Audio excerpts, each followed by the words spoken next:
Hey, welcome to the Daily Drive, where we dive into God's Word for a few minutes every weekday. And no matter where you might be on your spiritual journey, thanks for joining us. Some of y'all have been walking with God for a long time, and many others are just starting out or just kind of curious about this whole God thing. Man, welcome. We are so stoked that you would tune in.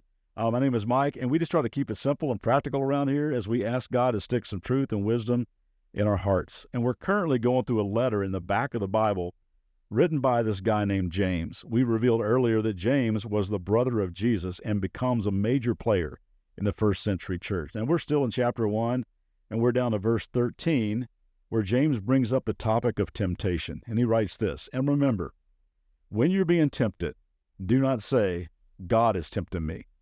God is never tempted to do wrong, and he never tempts anyone else. Temptation, it comes from our own desires, which entice us and drag us away. These desires give birth to sinful actions, and when sin is allowed to grow, it gives birth to death." When I look at that progression there that he writes, I can't help but think about fishing, because the progression is very similar. A hungry fish swimming around hears a small splash, gets his attention. Then he sees this thing wiggling close to him. Doesn't realize it, but it's totally fake. It's just a lure. But his appetites start telling him, "You got to check that out, man." So he swims around it. Then he bumps into it. Then he starts to nibble on it. And then he says, "Oh man, I got to have this." And he takes the bait and ends up hooked, filleted, and fried. And we've all been there. And here James is saying, don't blame God for that.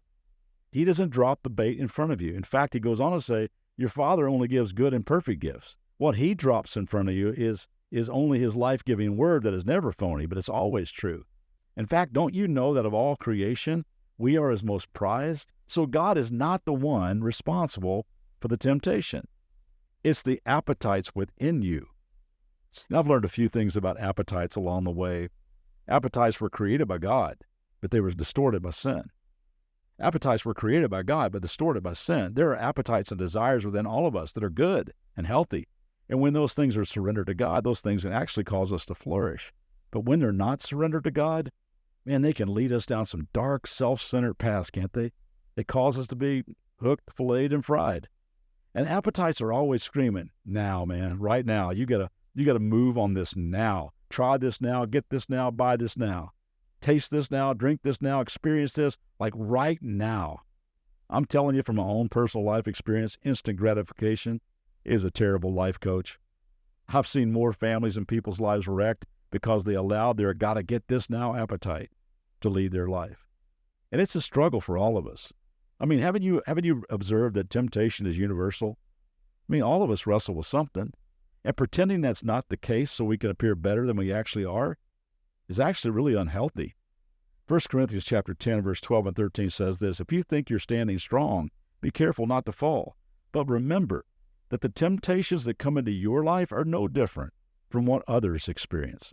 He's just saying we all struggle with something. That's why I think it's important to honestly identify what is the it that you tend to battle with. I've discovered the importance of being honest with what my signature sin is, just saying to God, "God, point out what my it is. What is it? Search me, oh God. What is it in me that keeps me from being all that I can be? Let's just go to work on that." God, is it my pride? Is it insecurity? Is it stuff? Is it money? Is it sex? Is it porn? Is it food? Is it alcohol? Is it envy? Is it a critical, judgmental spirit? Is it unforgiveness and bitterness and resentment? Is it anger? See, we all wrestle with something, and understanding what it is that can take you out and then being honest with yourself, with God and a trusted friend is huge to standing up to this universal temptation. Have you also experienced that temptation is relentless? Like waves crashing to the shore, it never stops. I heard about a guy who asked his aging pastor, "Man, how long will I have to struggle with lust?" And the old man came back with, "Son, I wouldn't trust myself till I've been dead about 3 days." As long as we're breathing, we will have to deal with the relentless pounding of temptation. And the sin is not in the temptation, but rather in the giving in to it. But it's always going to be there, and you and I are in for a daily battle. It's why the Apostle Paul told us to put on the full armor of God. It's why Jesus said, when you pray, you ought to ask God, "Lead us not into temptation, but deliver us from the evil one." You say, "Father, I need you to keep me aware of your presence with me and in me today. I want to be hungry for you today. I want to surrender my appetites under your control. Show me your ways. Teach me your paths. Guide me in your truth. God, when my flesh wants to lead me down a bad road today, when myself wants to drive my life today, I need you to show me a way of escape. In the moment, give me your supernatural power to defeat the relentless pursuit of temptation.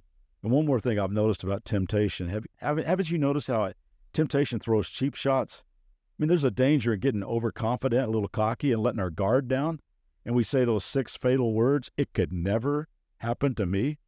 It could never happen to me. I would never break my marriage vows. I would never make a shady business deal. I would never disappoint my kids. I would never lie to my parents. I would never get high and get behind the wheel of a car. I would never turn my back on a friend. I would never take a spiritual nosedive and jeopardize my ministry. And to that, 1 Corinthians 10:12 says, don't be so naive and self-confident. You're not exempt. You could fall flat on your face as easily as anyone else. And hasn't it been your experience that it comes at us hard when we're the most vulnerable?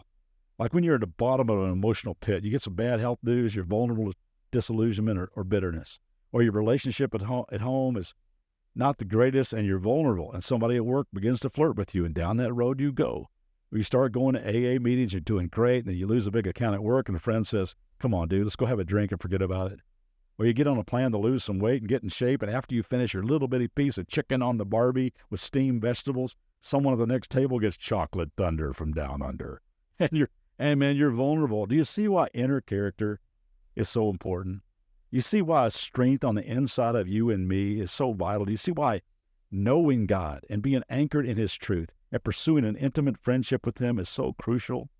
So perhaps today you need to pray, Father, I just want to surrender my appetites to you right now, and I will hang with you today, the giver of all good gifts, and I'm going to go after what is true. Man, I hope you have a great day walking with him, and I'll see you back here tomorrow.